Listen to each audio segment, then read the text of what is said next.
ರಾಜ್ಯ ಕಾಂಗ್ರೆಸ್ ಪಾಳಯದಲ್ಲಿ ಒಂದ್ ಕಡೆ ಸಿಎಂ ಕುರ್ಚಿಯ ಕಲಹ ತಾರಕಕ್ಕೇರಿದ್ದನ್ನ ಗಮನಿಸಿದ್ವಿ.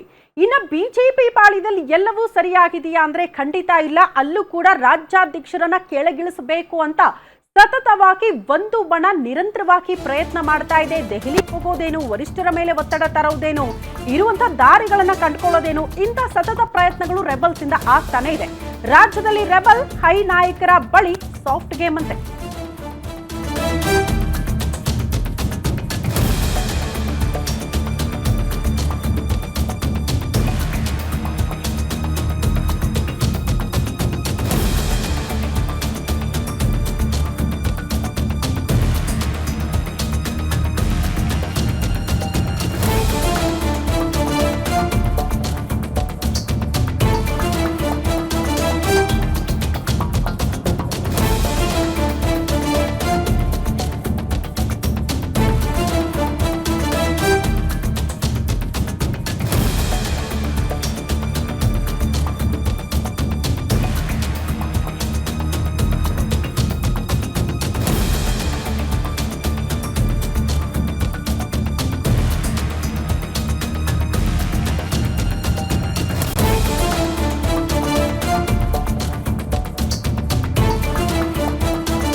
ಸಾಲು ಕಂಪ್ಲೇಂಟ್ ಹೊತ್ತೊಯ್ದವರಿಗೆ ಏನಾಯ್ತು? ದೆಹಲಿಗೆ ಹೋದ್ರು, ವರಿಷ್ಠರನ್ನ ಭೇಟಿಯಾಗುವ ಸತತ ಪ್ರಯತ್ನಗಳಾಯ್ತು. ರಾಜ್ಯದಲ್ಲಿ ನೀವು ಗಮನಿಸಿದ್ರೆ ರೆಬಲ್ಸ್ ಟೀಮ್ ಅಂತ ಗುರುತಿಸಿಕೊಂಡಿದ್ದಾರೆ. ಬಟ್ ಹೈಕಮಾಂಡ್ ವಿಚಾರಕ್ಕೆ ಬಂದ್ರೆ ಕಂಪ್ಲೀಟ್ ಆಗಿ ಸಾಫ್ಟ್ ಆಗ್ತಿದ್ದಾರೆ. ದೂರ ಹೇಳೋದಕ್ಕೆ ಹೋಗಿ ಮಂಗಳಾರತಿ ಎತ್ತಿಸ್ಕೊಂಡು ಬಂದ್ರ? ಇದು ಪ್ರಶ್ನೆ. ಪಟ್ಟ ಕಸಿಯಲು ಹೋದವರು ಗಪ್ಚುಪ್ಪಾಗಿ ದೆಹಲಿಯಿಂದ ವಾಪಸ್ ಆಗುವಂತಹ ಪರಿಸ್ಥಿತಿ. ದೆಹಲಿಯಲ್ಲೇ ಠಿಕಾಣಿ ಹೂಡಿದ್ರು ಕೂಡ ಸಕ್ಸಸ್ ಆಗಿಲ್ವಂತೆ ಗೇಮ್ ಪ್ಲಾನ್. ಅಸಲಿಗೆ ದೆಹಲಿಗೆ ಹೋಗಿದ್ದ ರೆಬಲ್ಸ್ ಕತೆ ಏನಾಯ್ತು ಈ ವಿಚಾರದಲ್ಲಿ? ಗ್ಯಾರಂಟಿ ನ್ಯೂಸ್ ನಲ್ಲಿ ಬಿಗ್ ಪೊಲಿಟಿಕಲ್ ಎಕ್ಸ್ಕ್ಲೂಸಿವ್ ಮಾಹಿತಿಯನ್ನ ನಿಮ್ಮ ಮುಂದೆ ಇಡ್ತಾ ಇದೀವಿ. ಇದು ರಾಜ್ಯ ಬಿಜೆಪಿಗೆ ಸಂಬಂಧಪಟ್ಟಂತಹ ಮಾಹಿತಿ. ರಾಜ್ಯ ಬಿಜೆಪಿಯಲ್ಲಿ ಮನೆಯೊಂದು ಮೂರು ಬಾಗಿಲು ಅನ್ನುವಂತಹ ಪರಿಸ್ಥಿತಿ ಇದೆ. ಅದರಲ್ಲಿ ಕಂಪ್ಲೀಟ್ ಆಗಿ ರೆಬಲ್ಸ್ ಬಣ ನಿಮ್ಗೆಲ್ಲ ಗೊತ್ತು. ರಾಜ್ಯಾಧ್ಯಕ್ಷರನ್ನ ಕೆಳಗಿಳಿಸಬೇಕು ಅನ್ನುವಂತ ಸತತ ಪ್ರಯತ್ನ. ಕಾರಣ ವಿಜೇಂದ್ರ ಅವರನ್ನ ಕಂಡ್ರೆ ಆಗದೆ ಇರುವಂತಹ ಒಂದು ಬಣ ಇದೆ. ಇದೇ ವಿಚಾರಗಳಿಗೆ ಮತ್ತೆ ಮತ್ತೆ ದೆಹಲಿಗೆ ಹೋಗೋದು, ಲಾಭಿ ಮಾಡೋದು, ಒತ್ತಡ ಹಾಕೋದು, ಇಂಥ ಪ್ರಯತ್ನಗಳಾಗ್ತಾ ಇತ್ತು. ಬಟ್ ಈ ಬಾರಿ ಹೋದ ದಾರಿಗೆ ಸುಂಕ ಇಲ್ಲ ಅನ್ನೋ ರೀತಿ ವಾಪಸ್ ಆಗಿದ್ದಾರಂತೆ. ದೂರು ಕೊಡೋದಕ್ಕೆ ಹೋದವರಿಗೆ ಆಯ್ತಾ ಮಂಗಳಾರತಿ.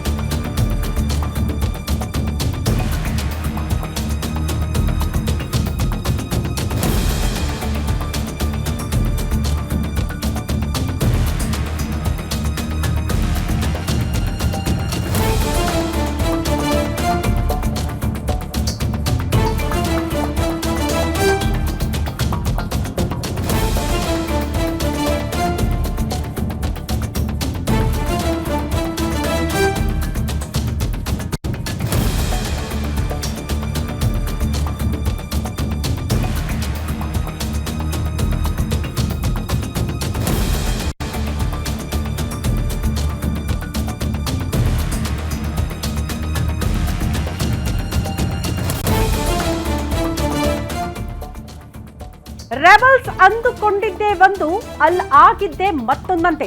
ದೂರು ಕೊಡೋದಕ್ಕೆ ಹೋದವರಿಗೆ ಮಂಗಳಾರತಿ ಆಯ್ತಾ ದೆಹಲಿಯಲ್ಲೇ?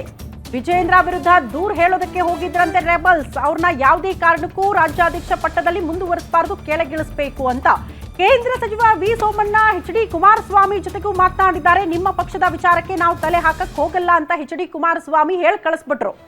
ನಿಮ್ಮ ಪಕ್ಷದ ವಿಚಾರಗಳಿಗೆ ಸಂಬಂಧಪಟ್ಟಂತೆ ಅದನ್ನ ಹೈಕಮಾಂಡ್ ನೋಡ್ಕೊಳ್ಳುತ್ತೆ ಬಿಡಿ, ನಾನು ಯಾಕೆ ಅದ್ರ ಬಗ್ಗೆ ಮಾತಾಡಬೇಕು, ನಾನು ಮಾತಾಡಕ್ ಹೋಗಲ್ಲ.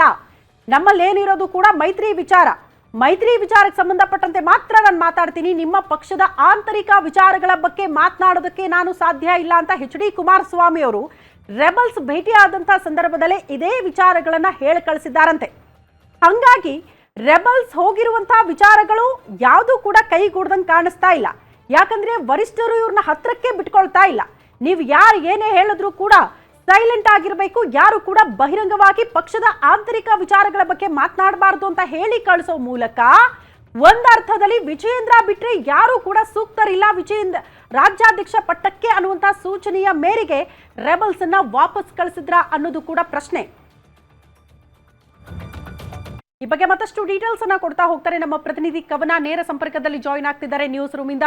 ಕವನ, ಒಂದಂತೂ ಬಹಳ ಸ್ಪಷ್ಟನ, ಬಿಜೆಪಿ ಹೈಕಮಾಂಡ್ ನಿರ್ಧಾರಕ್ಕೆ ಬಂದಂಗೆ ಕಾಣಿಸುತ್ತೆ, ವಿಜಯೇಂದ್ರ ಅವ್ರನ್ನ ಬಿಟ್ರೆ ಇನ್ಯಾರು ಸೂಕ್ತ ನಾಯಕರು ಕಾಣಿಸ್ತಾ ಇಲ್ಲ ರಾಜ್ಯಾಧ್ಯಕ್ಷ ಪಟ್ಟದಲ್ಲಿ ಅಂತ. ಹಂಗಾಗಿ ಅವ್ರನ್ನೇ ಮುಂದುವರಿಸುವಂತ ನಿರ್ಧಾರಕ್ಕೆ ಬಂದಂಗೆ ಕಾಣಿಸುತ್ತೆ. ಅಧಿಕೃತ ಘೋಷಣೆ ಒಂದೇ ಬಾಕಿ ಉಳ್ಕೊಂಡಿದೆ.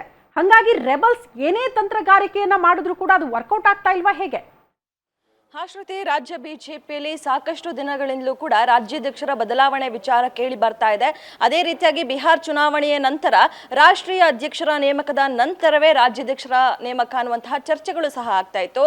ಆದರೆ ಇದೀಗ ಬಿಹಾರ್ ಚುನಾವಣೆ ಕೂಡ ಆಗಿದೆ. ಅದೇ ರೀತಿಯಾಗಿ ಬಿಜೆಪಿ ಯಶಸ್ವಿಯಾಗಿ ಅಧಿಕಾರಕ್ಕೆ ಕೂಡ ಬಂದಿರುವಂಥದ್ದು. ಆದರೆ ಈ ನಿಟ್ಟಿನಲ್ಲಿ ಅಂದ್ರೆ ಈಗಲೂ ಕೂಡ ರಾಜ್ಯಾಧ್ಯಕ್ಷರ ಬದಲಾವಣೆ ವಿಚಾರ ಮುನ್ನೆಲೆಗೆ ಬರ್ತಾ ಇಲ್ಲ ಅನ್ನುವಂಥದ್ದು ಇದೀಗ ರೆಬಲ್ ನಾಯಕರ ನಿದ್ದೆ ಕೆಡಿಸಿರುವಂಥದ್ದು. ಸೊ ಹೀಗಾಗಿ ಬಿಹಾರ್ ಚುನಾವಣೆ ಹಾಗೆ ಇಷ್ಟು ದಿನ ಆದರೂ ಕೂಡ ಯಾಕೆ ರಾಜ್ಯಾಧ್ಯಕ್ಷರ ಬದಲಾವಣೆಯನ್ನ ಮಾಡ್ತಾ ಇಲ್ಲ, ಅಟ್ಲೀಸ್ಟ್ ಒಂದು ಚರ್ಚೆ ಆದ್ರೂ ಮುನ್ನೆಲೆಗೆ ಬರ್ತಾ ಇಲ್ಲ ಅನ್ನುವಂಥದ್ದು ರೆಬಲ್ ನಾಯಕರ ಚಿಂತನೆ ಆಗಿತ್ತು. ಸೊ ಹೀಗಾಗಿ ಇದೀಗ ರೆಬಲ್ ನಾಯಕರು ಕಳೆದ 3-4 ದಿನಗಳಿಂದಲೂ ಕೂಡ ದೆಹಲಿಯಲ್ಲೇ ಬೀಡು ಬಿಟ್ಟಿರುವಂಥದ್ದು. ದೆಹಲಿಯಲ್ಲಿ ಈ ಬಾರಿ ಏನಾದರೂ ಆಗ್ಲಿ, ನಾವು ವರಿಷ್ಠರನ್ನ ಭೇಟಿಯಾಗಲೇಬೇಕು ಅನ್ನುವಂಥದ್ದು ನಿಟ್ಟಿನಲ್ಲಿ ರಮೇಶ್ ಜಾರಕಿಹೊಳಿ ಅವರ ನೇತೃತ್ವದ ತಂಡ ದೆಹಲಿಗೆ ಹೋಗಿತ್ತು. ಅದೇ ರೀತಿಯಾಗಿ JP ನಡ್ಡಾ, ಅದೇ ರೀತಿಯಾಗಿ ಅಮಿತ್ ಶಾ ಅವರನ್ನ ಭೇಟಿಯಾಗಲೇಬೇಕು ಅಂತ ಪಣ ತೊಟ್ಕೊಂಡು ಹೋಗಿದ್ದಂತಹ ರೆಬಲ್ ನಾಯಕರಿಗೆ ಇದೀಗ ಸಾಕಷ್ಟು ಹಿನ್ನಡೆಯಾಗಿರುವಂಥದ್ದು. ಯಾಕಂದ್ರೆ ಅಲ್ಲಿ HDK ಅವ್ರನ್ನ ಭೇಟಿಯಾದ್ರು, ಅದಾದ ನಂತರ ವಿ ಸೋಮಣ್ಣ ಅವ್ರನ್ನ ಕೂಡ ಭೇಟಿಯಾದ್ರು.